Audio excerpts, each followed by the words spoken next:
Southwest Florida, welcome back to Lee Pitts Live here in the Dunbar community at the Lee. We're sitting in front of the Williams Academy Black History Museum. All kinds of history is wrapped all around us. Speaking of wrapped all around us, we're here for the launching of the new app that's going to show all the historic sites of the Dunbar community. There are some magnificent sites that go back to the early 1900s. The tour has already taken off one tour. I'm going to make the second tour, but you're going to actually see the app as well on Lee Pitts Live. We're going to show the whole tour of the actual app on our television show in the future. Michelle, mark that down. Right now, we got some people who have been very instrumental in everything that's happening here this morning. Before I mess up, what's the date? November 2nd. November 2nd, okay.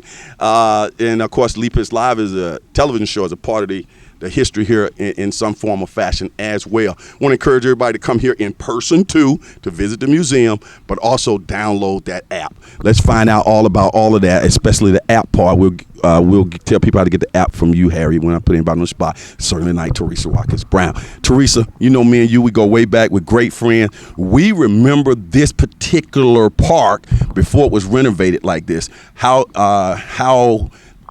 important is the renovation of this park and how magnificent it looks to the beautification of this community? Okay, it's important because of the fact that it serves. Let you go with this. Go ahead. My bad. Because it serves everybody in this community, and it is the home of the Williams Academy Black History Society, who sits here, and they provide such a great service to the historical part of our Fort Myers community. We here in Fort Myers, Dunbar is the largest minority community in Southwest Florida.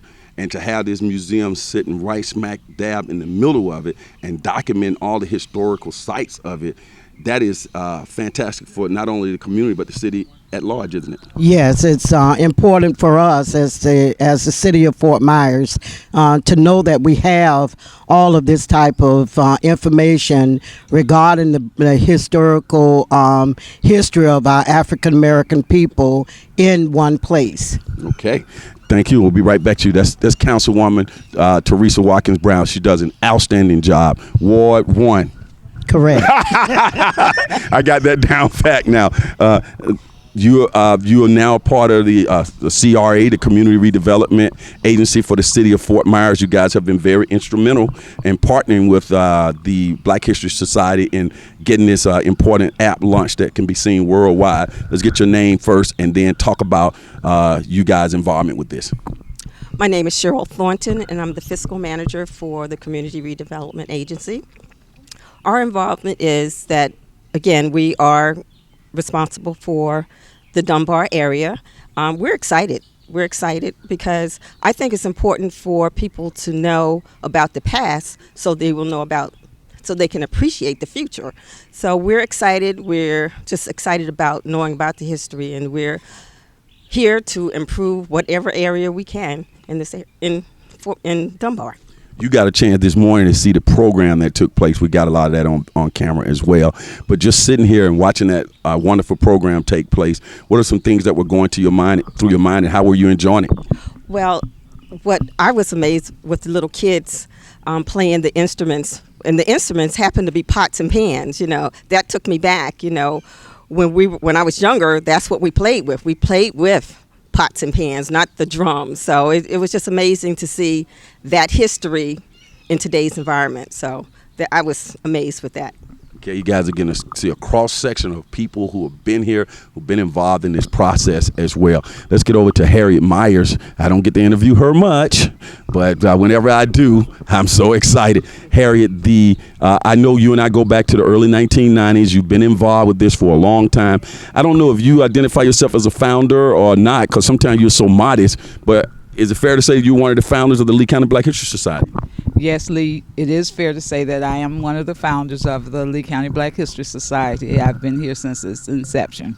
Give us an idea of what it was like the early days and where we've come to now, and did you foresee all of this happening? Because I think the early days it was talked about was in the early 1990s, say 1995, 94, something like that.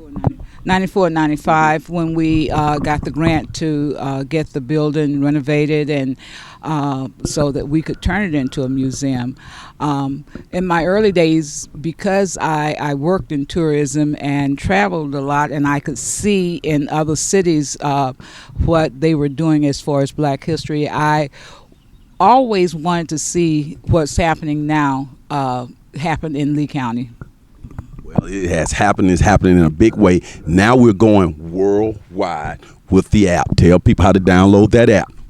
The app is called Florida Stories, and if you have an Android or an iPhone, you can go to your app store, look for Florida Stories, you download that app, and then you go to tours, and in the tours you will see different cities. You want to go down to Fort Myers tour so that you can know all of the different historical sites here in Fort Myers. Okay. It's happening, people. Now, if you're looking at us from anywhere in the world, and I know we got fans all over the world, and Fort Myers is located in the southwest quadrant of the state of Florida. Great city, and within that city there's a community called the Dunbar community. Large minority community that's always a positive place to be. That's where we are right now. I'm going to ask Antoine. Antoine, take a little pen if you can and get that sign right there. People hear us talking about the museum. We're doing this off the cuff, people. That's what Lee Pitts Live does. We make sure we just come out and get it done. Okay, that's the Black History, the Williams Academy Black History Museum. And if you ever got a chance to go inside there, you will be highly impressed. Councilwoman Watkins Brown, I know you've been in the museum. Tell us what people can expect when they go inside that magnificent museum. What they can expect when they go inside the museum is to give them a real good snapshot of the first settlers of Fort Myers. Then from there, they will see various historical things in regards to people that have taken steps within law enforcement, steps that have been in armed forces, and it just really takes them back to the first economic development of the Fort Myers community. And one of the things that I noticed when people first walk up on it, it is actually a school. It was the only school in the area that African Americans could attend back in the day, right? Right, back in the day. And just side note, that was my 5th grade classroom. Oh, you actually attended? I actually attended my 5th grade class in this particular building. And I'm sitting here thinking you're 30 years old. I look good, right?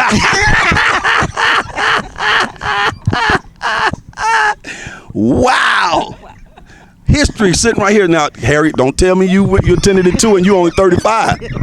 Yes, I did. I had chorus in this classroom. I didn't. My elementary class was not here, but I did chorus when I was in high school here. Oh my goodness! And my 5th grade teacher was Mrs. Grant. Wow. We're gonna have to go inside the museum before we leave. Lee Pitts Live has taped inside. We're going to go inside today or two and get a little footage, and we'll be back in 2020. We'll be taping our show on the inside. I'm a big fan of the museum. And Harriet, people don't realize that I was involved with you guys way back in my banking days, right? Back in the early 1990s, and being a part of the early days of launching the Black History Society. Yes, Lee Pitts have always been involved with us, and we appreciate you, Lee. Mm-hmm. And Teresa and I, we met when I was in the banking days too, before you were fancy, what you are now, a city councilwoman doing an outstanding job.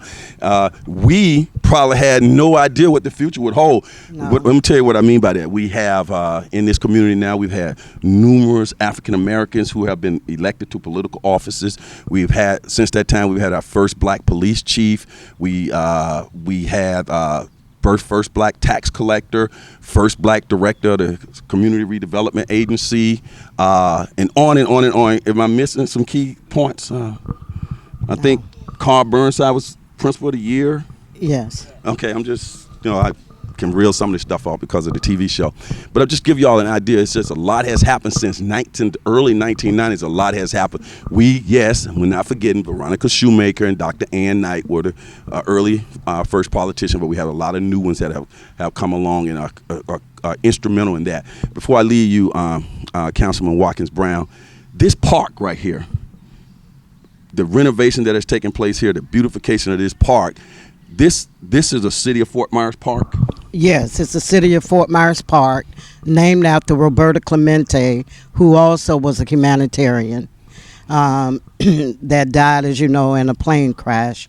But this is just the first phase of this park. Really? There will be a phase 2 that, along with Charles Bonds and some others that are in the community, we're trying to work on to get that push forward. But we're looking to put like an amphitheater, close in the basketball court. So that's the phase 2 of this particular park. So we're looking forward to, in the future, of seeing a lot more great things here at the Roberta Clemente Park. And I'm also looking to provide the Black History Society with a whole new building as well, for them to be able to be housed in. A community center, yes. Oh, okay. Now, are we in Ward 1 right now? We're in Ward 1. Ward 1. Good friend of mine.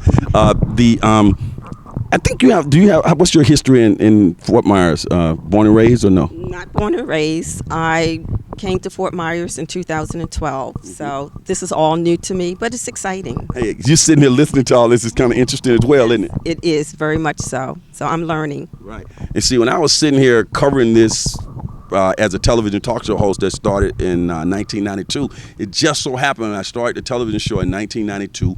A lot of these exciting things were getting off the ground in 1992, so I was able to be a part of it, and I just kind of remember things off the top of our head. I remember all those meetings Harriet and all of us used to have right over at that building. If you can pan over there, Antoine, that used to be the building, there used to be a library. Harriet, tell them about that library as well. The library was the only only library for the Black community, the Jupiter Hamilton Library, and it was in the very first building here in Clemente Park. And then once they closed this building, but dating back, the three buildings that you see here in the park were housing our Black. What is it? The Black elderly people. Yeah, it was a nursing home. It was a nursing home. These buildings were a nursing home. Oh, okay. The first, those two buildings were nursing homes. So before the library was here, the nursing home, and then after they built the library over on the Dunbar campus, we were able to acquire this building, and the park really was a county park before it became a city park. One more question on that. This building that Antoine just so gracefully showed us, this building here used to sit over there behind. Go ahead and get a history. This building wasn't physically here; it was actually moved over here. And let's make sure we mention Janice Cass and Nina along the way. Okay, the building that the museum is in now was sitting over on the Dunbar campus, and where the parking lot is for the library is where the building was. The building was scheduled to be torn down, and Janice Cass, which is the founder of the Lee County Black History Society, went before the school board to ask if we could acquire the building so that we could turn it into a museum. The school board graciously said yes, but we had to get it moved. In order to get it moved, we had to have the building moved across this ditch and put in this where the facility where it is now. We had to get donations so that we could afford to get it moved. The city, along with the city, OAK, which was the company that was scheduled to demolish the building, donated their funds to help us get the building moved. Nina Denson Rogers is our historian here, and she's been here since the beginning. Nina is not with us today because of something personal that she had to take care of, but she has still been with us. Janice Cass of course is here today as well. Okay. And Nina, I know you're watching this. I love you to death. You know I'm your godson. Thanks for adopting me. I want to get back to you when you listening to this, because the movement of the building and all of that. Just the effort that people made to maintain this history.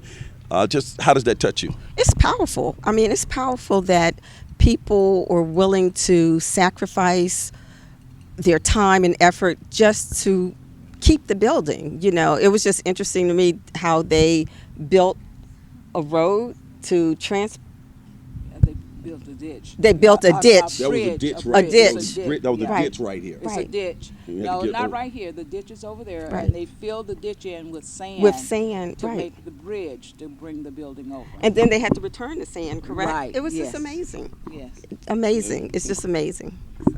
Did you learn anything, or you already knew all this stuff? Boy, I knew a little bit of it. okay, so we look.